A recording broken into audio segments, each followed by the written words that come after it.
Good afternoon, everyone. Thank you for coming today, and I hope you're having a wonderful time. As you leave today, you should know a little more about this incredible continent. Lots of your questions will hopefully be answered, and some facts about Africa and its countries will be clarified. I hope you get surprised and charmed by the unexpected facts and stories you will hear now. If not, you will at least know that Guinea, Mali, and Ivory Coast are countries and located in West Africa. Before I start, I would like to let you know that my native languages are French, Bambara from Mali, and Susu from Guinea. Although I first got introduced to English by a stuttering Nigerian teacher in Mali, I somehow managed to improve when I arrived in Australia. My name is Oumou Bah. You might have heard Mumu, Oumou, and yes, it does sound similar. You might have never heard of it. However, it is very common in West Africa, especially in Guinea, Mali, and Senegal. Oumou is my first name, and it means mother in Arabic. There is a story in Guinea that says when you name one of your child Oumou, if Oumou has a brother, he must be called Modibo. And my mom did believe in that, so I have a big brother with the name Modibo. I moved from Mali to Australia after spending 6 years there. I was born in Ivory Coast and spent 10 years in Guinea, Conakry.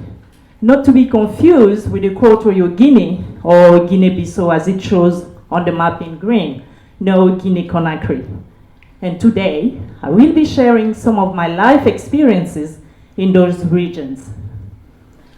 Anyone from Guinea? I know, I am so happy to see someone from where I come from because most of the times I never meet anyone from those regions. How exciting! After telling you about the places where I've spent most of my life, some people might think that the civil war or hunger or poverty made me move into different countries. A few weeks ago, I picked up my daughter from school, and while driving home, she said to me, out of the blue, "Mom, you know people in Africa are poor." After asking her what she meant by that, she said, "They don't have enough food or water." And I said, "Where did you hear that?" She said, "Her friends." So the discussion went on where I had to listen to the rest of what she had said and had to explain her point with yeses and buts. It is true that many people in Africa and across the world, I need to repeat that again, and across the world are hungry. The United Nations estimate that 820 million people worldwide do not have enough to eat. This is a report released in July this year. And although Africa is presented through many mediums as the center of the world hunger by showing these images, Asia has more hungry people in large part. And according to the UN report, it remains the hungriest continent. India being one of the fastest growing economies in the world, most part of its population is living in poverty. I lived in different countries because my mom was from Guinea, my dad from Mali, and Ivory Coast because of my dad's work as truck driver. My childhood in Ivory Coast was incredible. Because my dad was polygamist, I was surrounded by a large family. I am the baby on that picture in my cousin's arms. And these people are my neighbors, my siblings, sisters, friends, and my mom. I was the youngest, so used to be pampered by my older siblings. They used to bathe me, that's me, play with me, feed me, give me little presents, looking after me most of the times. In my small primary school, the only thing I remember was the swings. It was the first place where I had ever seen a swing before, and we used to love it at break time. This picture was taken next to the famous swings, and I'm the one here with the red arrow. Well, playgrounds are not common in West Africa, but we have a lot of other local games, like the African style hopscotch. Oh, sorry, that's the rope. Oh, the amp game. Oh, yeah, that's the African style hopscotch. The tire roll race. So we'll take an old tire and just roll it and have a race with friends. Well, I didn't do that, but the boys, they love it. Homemade toys. Yes, we are very creative. Yeah, that one too. We like recycling.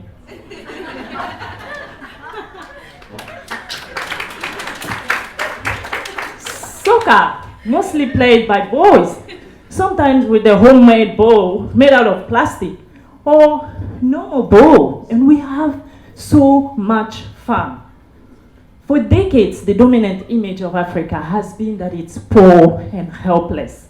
But this image is not reflecting the entire truth. Many people in Africa may be poor, but the continent itself is one of the richest in terms of natural resources. Guinea, for instance, is potentially one of Africa's richest countries. It has abundant natural resources like gold, diamond, uranium, iron ore, including 25% or more of the well-known bauxite reserves. But despite this wealth, most part of the country in Guinea do not have access to electricity. Even the capital city, Conakry, gets less than 12 hours of electricity in a day. This is not the case in Mali or Ivory Coast. But unfortunately, most of the people in Guinea rely on biomass as the main source of fuel, like wood. This is a way to cook with the wood, charcoal. These lanterns are used a lot. Sorry, that was after.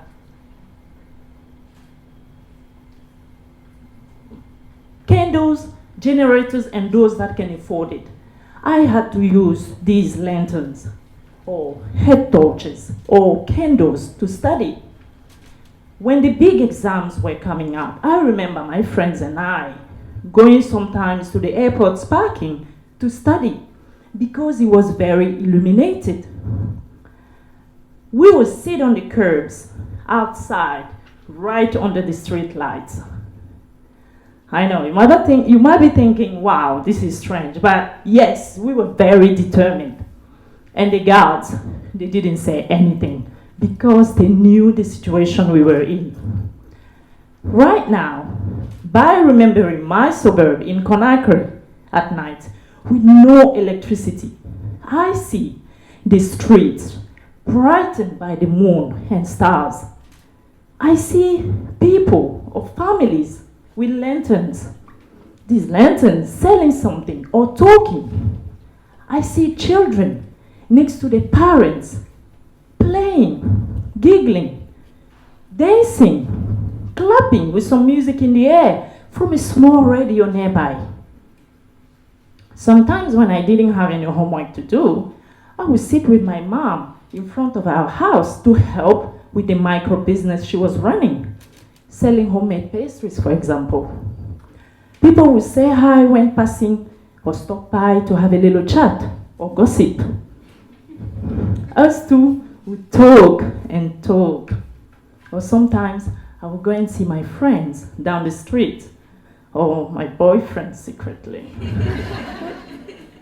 And when the electricity came back, the spirit in the air was even stronger. I remember After hours without the electricity, I remember the children, including me, yelling with all our might by saying, "Yay, the electricity is back!" Yes. Yes. Today I chose, but by considering the images showed through the media about Africa, and after hearing these points, the image or images that are flashing through your mind might be this or that. But let me tell you that there is also this and that. And this was my house in Guinea. This is where I lived. And this is where I lived in Mali.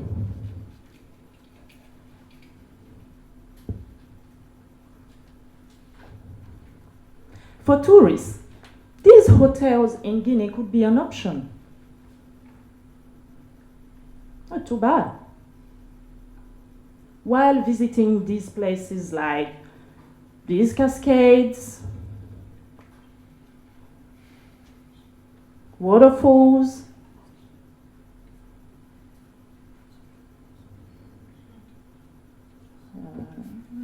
beaches, oh God, and forests.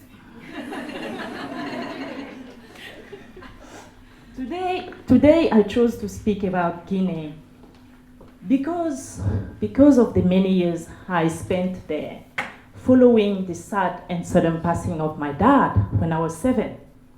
My life then became challenging, but also filled with incredible experiences.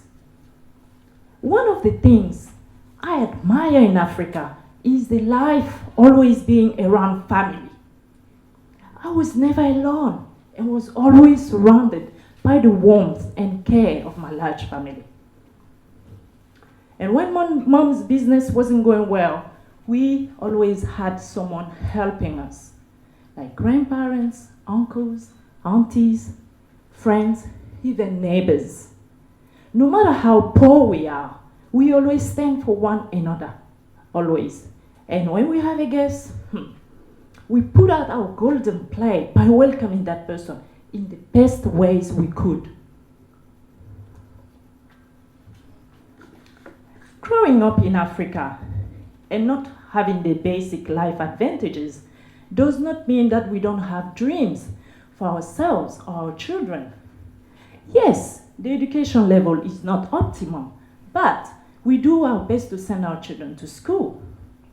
My mom chose to put me in a private school instead of buying us a TV or any other items deemed unnecessary. And in my 10 years spent in Guinea, I never felt I missed on anything. Never. One of my favorite moments in Guinea was when I got selected in my school to read a speech at the inauguration of another school event promoting a new extension sponsored by a Chinese company. I was 10 years old. This was an amazing experience, even though it didn't make any difference in my stress in being in front of you today. But that day, I made my mom very proud.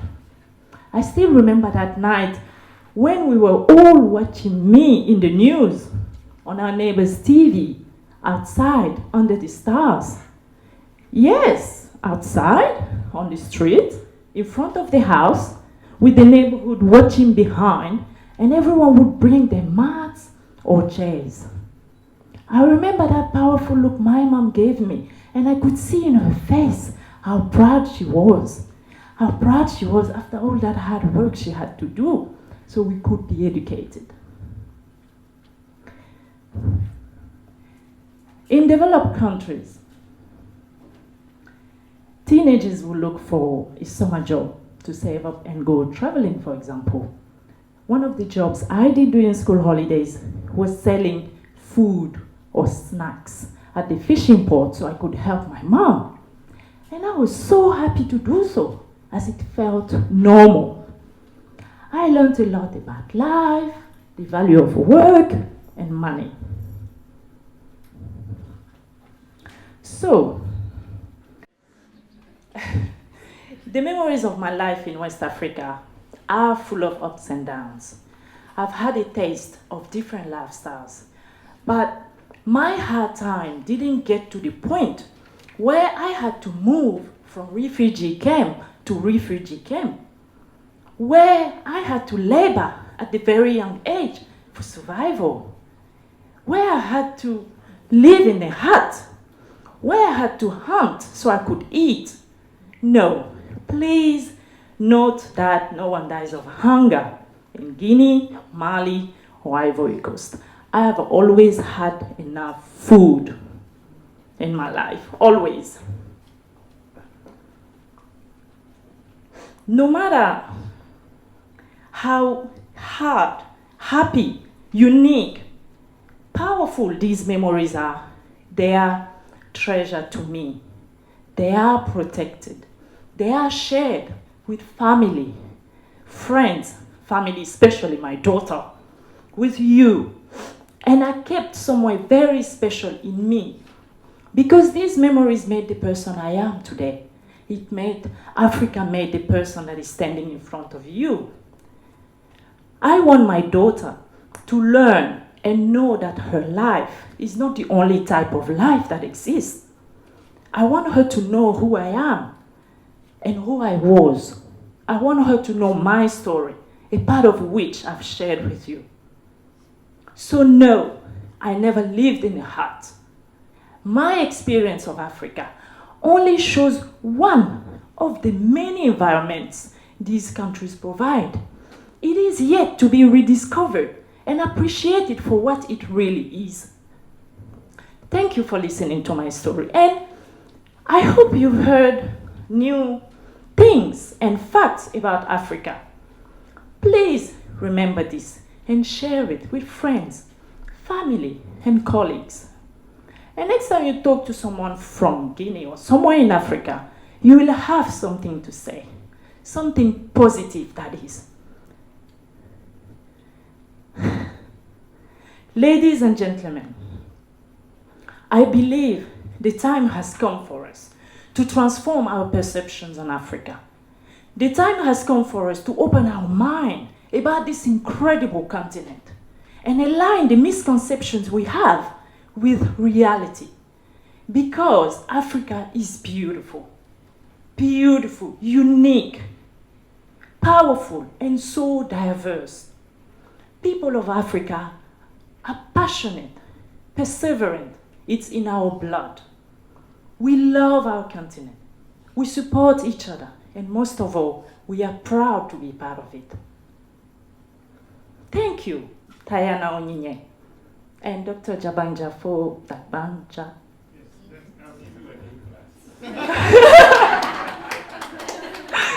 For giving me this wonderful opportunity. Thank you, everyone, and enjoy the rest of your afternoon.